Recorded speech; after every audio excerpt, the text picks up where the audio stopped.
حضرت خواجہ معین الدین چشتی اجمیری فرماتے ہیں ہر کس کے در نماز نہ بیند جمال دوست فتویٰ حمید ہم کہ او نمازش قضا کنند۔ جو نماز میں جمال یار نہیں دیکھتا فتویٰ میں دیتا ہوں نماز دوبارہ پڑھے، فتویٰ میں دیتا ہوں نماز دوبارہ پڑھے۔ اور اقبال بولا گھر تیرا شوق نہ ہو میری نماز کا امام، گھر تیرا شوق نہ ہو میری نماز کا امام، میرا قیام بھی حجاب میرا سجود بھی حجاب، لوح بھی تو قلم بھی تو تیرا وجود الکتاب، گنبد آبگینہ رنگ تیرے محیط میں احباب۔ ان کا خیال نہیں ہے تو نماز کیسی؟ آئیے بخاری اٹھائیے، کعب بن مالک، یہ وہ صحابی ہیں جن کی بخشش کا رب نے سورہ توبہ میں اعلان کیا ہے۔ فرماتے ہیں اصلی قریبا منہ، جب میں نماز پڑھتا حضور کے نیڑے کھڑا ہو کے پڑھتا۔ کیوں؟ ثواب زیادہ ہو یہ غرض ہو سکتی ہے، لیکن انہوں نے بتایا کہ نیڑے کیوں کھڑا ہوتا تھا، قریب کیوں کھڑا ہوتا تھا۔ اصلی قریبا منہ، جب نماز پڑھتا تو حضور کے نیڑے کھڑا ہوتا۔ کیوں؟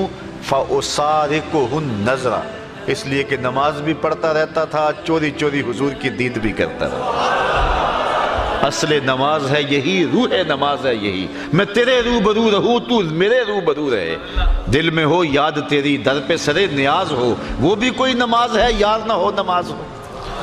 جب السلام علیکہ ایھا النبی پڑھیں گے تو خیال کے بغیر گزر جائیں گے، کیسے گزریں گے؟ امام غزالی تو یہاں تک بولے کہ اے نمازی پہلے نبی کو دل میں حاضر کر لے، پھر نقشہ پکا لے، جب نقشہ پک جائے پھر کہنا آقا تیری بارگاہ میں سلام ہو۔ تو حسین ابن علی کبھی حضور کے کندھوں پہ سوار ہیں، کبھی حضور کی پشت پہ سوار ہیں، کبھی حضور علیہ السلام حسین ابن علی کے دونوں پاؤں اپنے پاؤں پہ رکھتے ہیں اور ان کے ہاتھ پکڑ لیتے ہیں اور فرماتے ہیں بیٹے چڑھتے آؤ۔ پھر حسین ابن علی رضی اللہ تعالیٰ عنہ کے پاؤں حضور کی پنڈلیوں پہ، فرمایا اور آگے آؤ۔ پھر ان کے پاؤں حضور علیہ السلام کے زانوؤں پہ آ جاتے ہیں، پھر ان کے پاؤں حضور کے پیٹ پہ آ جاتے ہیں، اور پھر حضور کھینچ کے حضرت حسین کے منہ میں اپنی زبان دے دیتے ہیں۔ اور کبھی یہ منظر بھی رقم ہوا کہ رسول اللہ نے ارشاد فرمایا حسین منی وانا من حسین، حسین مجھ سے ہے اور میں حسین سے ہوں۔ یار نبی رحمت صلی اللہ علیہ وسلم نے حسین ابن علی کے لیے یہ پیار کیا اور یہ محبتیں نچھاور کی۔ اب مولا کائنات سیدنا علی المرتضیٰ کے اس فرزند کو کربلا میں دیکھو کہ اس پیار کا جواب کیسے دیا۔ جب نبی کے دین کا پرچم گرنے لگا تو جس شخص نے سب پوری قوت کے ساتھ کھڑے ہو کر کے نبی کے دین کی گرتی ہوئی قدروں کو پامال ہونے سے بچایا، گھوڑوں کی ٹاپوں سے خود پامال ہو گیا لیکن نبی کے دین کو پامال نہیں ہونے دیا، اسی شخص کا نام حسین ابن علی۔ قرآن کافی ہے، وافی ہے، ہماری ضروریات کا کفیل ہے، لیکن اہل بیت کے دامن کو بھی تھامنے کی تلقین کی گئی۔ تو اس کا جواب یہ ہے کہ قرآن تھیوری ہے، اہل بیت اس کا پریکٹیکل ہے۔ تھیوری دیکھنی ہے تو قرآن کو دیکھ لو، اور پریکٹیکل دیکھنا ہے تو کربلا کے تپتے ہوئے ریگزار میں حسین ابن علی کو دیکھ لو۔ تھوڑے دکھ نہیں آئے تھے، جتنے دکھ امام پاک کو کربلا میں پہنچے، کو ہمالیہ پہ بھی آتے تو اس کا پتا بھی پانی ہو جاتا۔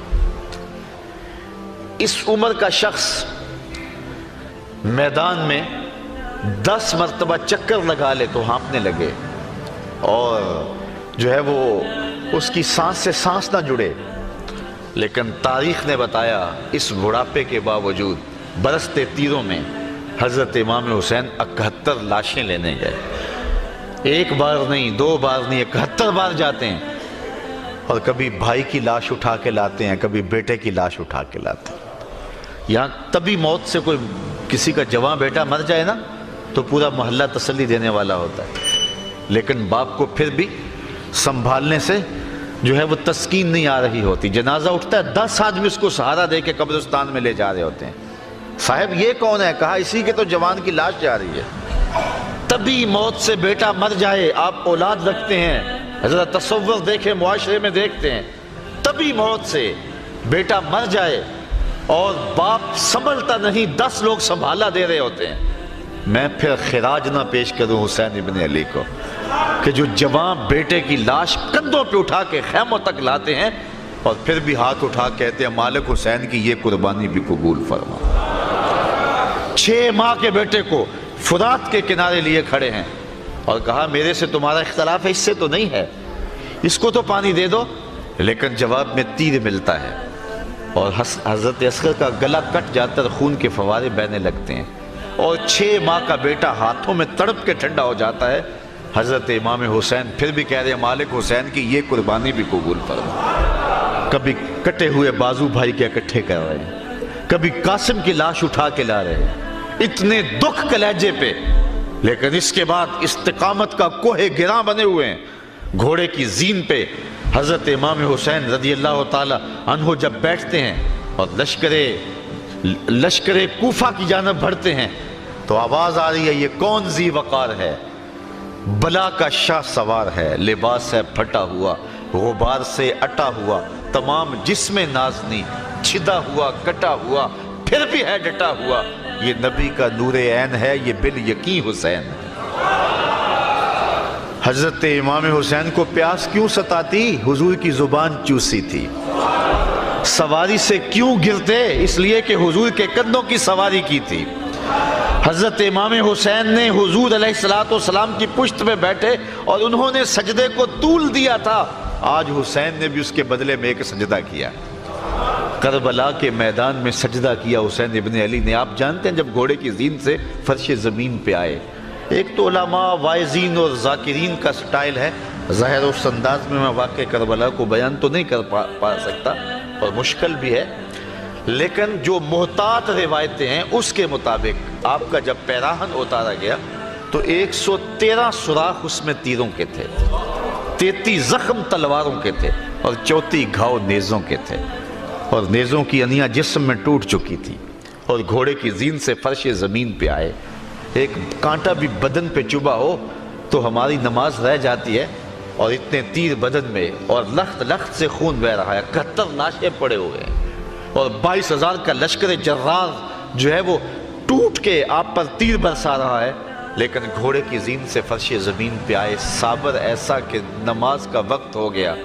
میں کہتا ہوں حسین جیسا بھی کوئی نمازی ہو سکتا ہے، نماز کا وقت ہو گیا تو سجدے میں سر جھکا دیا اور اللہ کی بارگاہ میں عرض گزار ہوئے، اللہم رضن بقضائک و صبرن علی بلائک تسلیما لامرک سبحان ربی العالی۔ مالک دکھ سہ کے، تکلیفیں برداشت کر کے، بیٹے کٹوا کے، خاندان لٹا کے، تیرا حسین تیرے پہ پھر بھی راضی ہے۔ تو بھی بتا، تو بھی حسین پہ راضی ہوا ہے یا نہیں ہوا؟ آواز آ رہی ہے اس پیاسے پر محمد مصطفیٰ کو ناز ہے، اس نواسے پر علی شیر خدا کو ناز ہے۔ اوروں نے بھی سجدے کیے پر اس کا عجب انداز ہے، اس نے وہ سجدہ کیا جس پر خدا کو ناز ہے۔ ایسا لمبا سجدہ کسی نے نہیں کیا ہوگا۔ آپ جانتے ہیں کہ دست قاتل نے اس وقت سر انور کاٹا جب سجدے میں جھکا ہوا تھا۔ عرفات کا میدان ہے، ایک صحابی نے حضور کو آ کے بتایا کہ ایک شخص تلبیہ پڑھتا ہوا اونٹ پہ آ رہا تھا اور گر گیا اور گردن کی ہڈی ٹوٹ گئی اور وہی موت واقع ہو گئی۔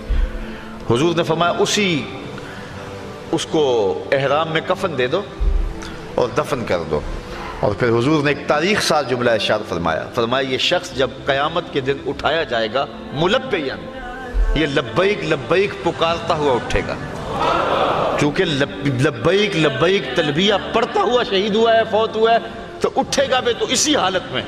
تو سمجھ آگے جس حالت میں کوئی جاتا ہے اسی حالت میں اٹھایا جاتا ہے۔ تو پھر اس ضابطے کے تحت اور طرح اٹھیں گے، لیکن حسین ابن علی کا سر قیامت کے دن سجدے سے اٹھایا جائے گا۔ تو حسین آج بھی سجدے میں ہے۔ اتنا لمبا سجدہ کسی نے نہیں کیا جتنا لمبا حسین ابن علی نے کیا ہے۔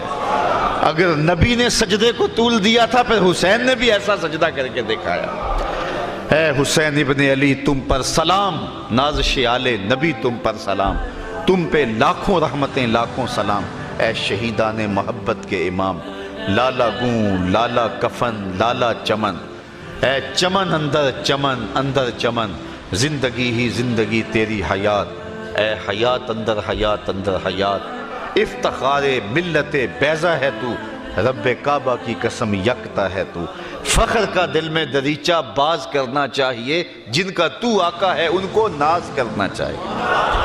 ہم حسین والے نہیں ہیں، ہم واہ حسین والے ہیں۔ یار اتنے زخم کلیجے پہ ہو پھر بھی گھوڑے کی زین پہ ڈٹا ہوا ہے، اور کس عظیمت کے ساتھ آپ نے مقابلہ کیا، تو رواں رواں پکارتا ہے واہ حسین تیری عظمت کو سلام۔ اللہ اکبر، کوہ ہمالیہ کا کلیجہ بھی پھٹ جاتا، اتنے دکھ اس پہ آتے، لیکن امام حسین نے کمال کر دی، اور آج صدیاں گزرنے کے بعد حسین ابن علی کا نام دلوں میں تازہ ہے۔ اگر حضرت امام حسین کربلا میں نہ جاتے تو کیا آج تک ہمارے اندر موجود ہوتے؟ موت سے تو چھٹکارا نہیں ہے، لیکن آپ نے راستہ وہ اختیار کیا کہ قیامت تک لوگوں کے دلوں میں بس رہے ہیں، خوشبو بن کے جی رہے ہیں۔ آج حضرت امام حسین رضی اللہ تعالیٰ عنہ کی محبتوں کا عالم یہ ہے۔ یزید تو مٹ گیا، اس کا نام بھی مٹ گیا۔ اس پوری مجلس کے اندر اگر میں ڈھونڈنے نکلوں تو مجھے یزید نام کا کوئی شخص نہیں ملے گا، مجھے ابن زیاد نام کا کوئی شخص نہیں ملے گا، مجھے شمر نام کا کوئی شخص نہیں ملے گا، مجھے خولی نام کا کوئی شخص نہیں ملے گا۔ لیکن اگر میں ڈھونڈوں تو مجھے درجنوں حسین نام کے لوگ مل جائیں گے، مجھے اصغر نام کے لوگ مل جائیں گے، مجھے اکبر نام کے لوگ مل جائیں گے، مجھے عباس نام کے لوگ مل جائیں گے، مجھے زین العابدین کے نام کے لوگ مل جائیں گے۔ پھر زندہ کون ہوا؟ حسین ابن علی۔ یہ کون کہتا ہے حسین ہار گئے؟ حسین جیتا ہے، یہ دیکھو حسین کی فتح کے جھنڈے گلی گلی لگے ہوئے ہیں۔ اور کتنی محبتیں تجھے اے فراز چاہیے، اور کتنی محبتیں تجھے اے فراز چاہیے، ماؤں نے تیرے نام پہ بچوں کے نام رکھ دیے۔ اقبال کہتا ہے جو دلوں کو فتح کر لے وہی فاتح زمانہ۔ فاتح زمانہ وہ ہوتا ہے جو دلوں کو فتح کر لے۔ حشام بن عبد الملک بنو امیہ کا بڑا تگڑا حکمران گزرا ہے۔ کعبۃ اللہ کا طواف کرتے کرتے جب حجر اسود کے مقابل آیا، خلیفہ وقت تھا، جب مقابل آیا تو اس کا جی چاہا کہ میں حجر اسود کو چوموں، لیکن لوگوں کا ہجوم ہے، کسی نے قریب نہ جانے دیا، کسی نے راستہ نہ دیا۔ امام زین العابدین رضی اللہ تعالیٰ عنہ بھی طواف کرتے ہوئے جب وہاں پہنچے تو آپ رکے ایک لمحے کے لیے، تو لوگوں نے راستے چھوڑ دیے۔ حشام کے دل میں بڑا غصہ آیا کہ حاکم وقت میں ہوں اور ان کے